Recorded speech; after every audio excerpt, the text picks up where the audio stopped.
వీళ్ళే కదా ఎవరు అంటే ఈ పొలం వాళ్ళే కదా. అవును సార్, పొలం వాళ్ళవి కాదు, ఇది గవర్నమెంట్ హాస్టల్. ఇది పొలం వాళ్ళండి, పొలం వాళ్ళు అడిగాం. ఇది గవర్నమెంట్ హాస్టల్ అయినప్పుడు మీరు యేసుక్రీస్తు దేవుడు అవన్నీ. మతోన్మాదులారా, ఎక్కడైనా యేసుక్రీస్తు దేవుడు అని రాస్తే మీకు వచ్చిన సమస్య ఏంటి చెప్పండి? ఒకవేళ అక్కడ రాస్తే ఎవరో చూసి రక్షణ పడిపోతారో, యేసుని నమ్మేసుకుంటారని కదా మీ భయం. ఎందుకు నమ్మేసుకుంటారండి? మరి ఆయన నిజమైన దేవుడు తెలుసని వాళ్ళ హృదయంలో నమ్మేసుకుంటారు. దాంట్లో వచ్చిన ప్రాబ్లం ఏముంది?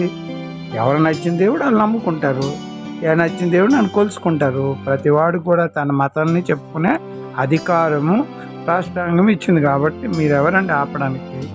సరే, ఒక్క సైతానే ఆపుతుంది, ఇంకెవరు ఆపరు. కానీ సైతానాత్మ మీలో పనిచేసినప్పుడు మీరు ఆపుతారు. అయినా ఒకరు నమ్ముకున్నారనుకో, వారి గుండెల్లో నుంచి నువ్వు తీసేయగలవా? యేసు ప్రభుని తీయలేవు. కాబట్టి ప్రేక్షకులారా, మీరు గమనించండి, ఈ వీడియో చివరి వరకు చూడండి, మంచి కమెంట్ పెట్టండి. Thank you very much. మీరు ఎలా రాస్తారు? అసలు కరెక్ట్ కాదు, అసలు రాయకూడదు. అనగా ఒకసారి ఆలోచించి రాయకూడదండి.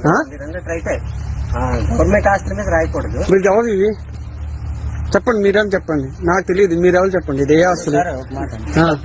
వైపు పొలాలు ఉన్నాయండి, కేకరాజపురం పొలాలు ఉన్నాయి.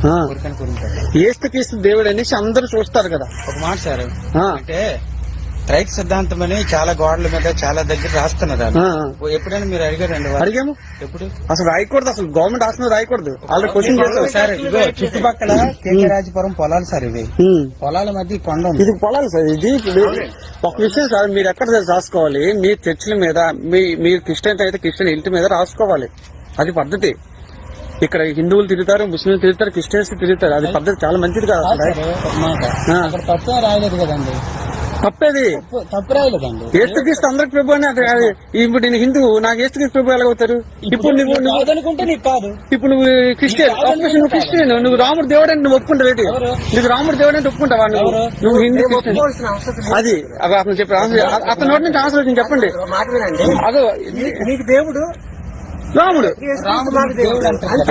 దేవుడని ఎక్కడ రాశారు చెప్పండి, నేను నెల అడుగుతాను. రాముడు అందరికీ దేవుడు అనేది ఎక్కడ రాశాడని మీరు నిరూపించండి. తప్పు, అలా రాయకూడదు. దేవుని గురించి చెప్పడం తప్పేంటండి? దేవుని గురించి చెప్పడం తప్పేంటి? దేవుడి గురించి చెప్పండి. నీ చర్చకు వచ్చిన వాళ్ళు చెప్పాలి. నీ చర్చలో రాసుకోండి. మీకు ఎవరు చెప్పారు? నువ్వంటున్నా ఇప్పుడు దేవుడి గురించి చెప్తే రాసుకుంటున్నాం. మీకు ఏది నచ్చితే అది చేసుకోండి. పబ్లిక్ హాస్టల్ మీద రాయకూడదు. పబ్లిక్ గవర్నమెంట్ హాస్టల్ ఇది. పబ్లిక్ ఇది. ఆ పొలం మీద రాసుకోండి, కొండ మీద రాసి చెప్పండి. అది మీ ఊరే సార్. మీ ఊరు మీకు ఇది రాసిచ్చలేదు. మీ అమ్మలో రాసిచ్చారా? మీకు మీకు అమ్మలో రాసిచ్చారా? మా ఊరు పొలాలండి ఇది. మీ పొలాల్లో రాసుకోండి. నువ్వు బాగుంది. పొలాల మీద బోర్డు పెట్టుకో. పొలాల మీద బోర్డు పెట్టుకో, నేను ఒప్పుకుంటాను. నీ పొలం మీద బోర్డు పెట్టుకో. సార్, రాముడి గురించి మీరు రాసుకోండి. మీరు రాయను. తప్పు. రాముడు అందరూ దేవుడు కాదు కదా. రాముడు మీకు ఎలా దేవుడు అవుతాడు? తప్పది. ఎక్కడ చూపించండి, నేను వస్తాను. నేను క్వశ్చన్ చేస్తాను. రాముడు దేవుడే, నేను ఎందుకు రాయను? నాకు అనవసరం. తప్పది. రాముడు నా దేవుడు, నీకు దేవుడు కాదు కదా. నాకు దేవుడు ఇప్పుడు ఒక విషయం సార్, అది చదివినప్పుడు నాకు నచ్చితే నేను అంగీకరిస్తాను, లేకపోతే అది నీ ఇష్టం. అవును, అది అలా ఎక్కడైతే అక్కడ రాసి ఒప్పుకుంటా. ఏంటి అలా రాయకూడదు? అలాగే రాసిస్తావు. దేవుడి గురించి నీకు ఎమ్మరో నీకు కాగితం ఇచ్చారా? దేవుడి కొండ మీద నీకు పర్మిషన్ ఇచ్చారా? కొండ మీద కానీ చెప్పడం తప్పేంటి? దేవుడు చెప్పు, విన్నాడు చెప్పుకో. ఎవరు అక్కడ నీకు నచ్చితే చదువుతా, లేకపోతే రోడ్డు మీద అందరూ వెళ్తారు. అయితే అందరు ఇప్పుడు పెద్ద పెద్ద యాడ్స్ ఉన్నాయి. వాళ్ళు డబ్బులు ఇచ్చి యాడ్ ఎక్కడ రాసుకుంటారు? యాడ్స్ ఎక్కడ? వాళ్ళ ఇల్లు మీద వాళ్ళ డబ్బులు తీసుకుని రాసుకుంటారు. ఇప్పుడు నువ్వు వేసుకుని దేవుడు ఎలా రాసుకుంటావు? డబ్బులు ఉంటే రాసుకుంటారు. అది అందరూ చూస్తారు.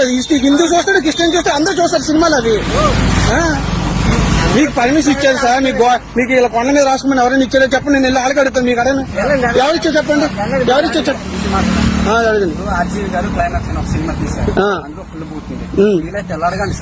అది ఏదన్నాడు? అది ఏదన్నా విను. నువ్వు యూట్యూబ్ కొట్టి చూసుకో. అంటే బూతులు వాల్ పోస్టులు అశ్లీలమైన వాల్ పోస్టులు అంటించినప్పుడు పర్వాలేదు, కానీ ఏంటన్నాడు రాసుకోండి మీరు అడగండి ఆ మీడియా కొట్టండి తను అన్నాడు కదా. ఎందుకండి అనవసరంగా చెప్పండి. మీరు అలా కూడా మీరు ప్రశ్నిస్తాను కాబట్టి నేను వచ్చి దిగాను. ఎంతమంది వెళ్ళారు, ఒక మాట ఎంతమంది రోడ్డు మీద వెళ్ళారు, చాలా మంది వెళ్ళారు. అదే మన దౌర్భాగ్యం, అదే మన దౌర్భాగ్యం, అదే మన దౌర్భాగ్యం. గౌరవిస్తాం, వినాయకుని గౌరవిస్తాం. రాసుకోమని చెప్పలేదు, ఏ దేవుని రాసుకోమని చెప్పలేదు, నాకు ఒక్కటి అడిగి తను ఒక క్వశ్చన్ అడిగి చూడండి, ఎంతమంది వెళ్ళిపోతున్నారు రావుడు అడగలేదంటే అదే మన దౌర్భాగ్యం. మీరందరూ అయితే ఎందుకండి రావుడు అడగడు, రాయరు రాసిన వాడిని రాయకూడదు, అలా రాయకూడదు. మాలా అలాంటి లేదు, అలాంటి గురించి రాస్తున్నారండి. క్వశ్చన్ చేయండి, క్వశ్చన్ చేయండి. మీరు అడగగలరా? పూర్తి సెంటర్ లో ఈ పక్క కాలం మీద ఆ పక్క కాలం మీద రాశారు. రాజ్యంలో స్వేచ్ఛ హక్కు స్వేచ్ఛ హక్కు ఉంది, మాట్లాడదు. ఇలా రాసుకోవాలి హక్కు లేదు అక్కడ. మరి చూపించండి. మీరు అన్నది బాగా, మీరు మంచి పాయింట్లు అడుగుతున్నారు, పెంచి పాయింట్ ఆస్తుల మీద రాయడానికి లేదు. ఇది గవర్నమెంట్ ఆస్తి ఏం కాదు. గవర్నమెంట్ ఆస్తి కదా. గవర్నమెంట్ అనేది ఎక్కడికి వచ్చింది? ఈ మధ్య వచ్చింది. ఇది ఎవరు తయారు చేశారు? దేవుడు తయారు చేశాడు. దేవుడు తయారు చేసిన దాని మీద దేవుడి గురించి దేవుడు ఇజ్రాయేల్, దేవుడు జెరూసలేంలో చేశాడు, దేవుడు జెరూసలేంలో చేశాడు, దేవుడు జెరూసలేంలో చేశాడు, దేవుడు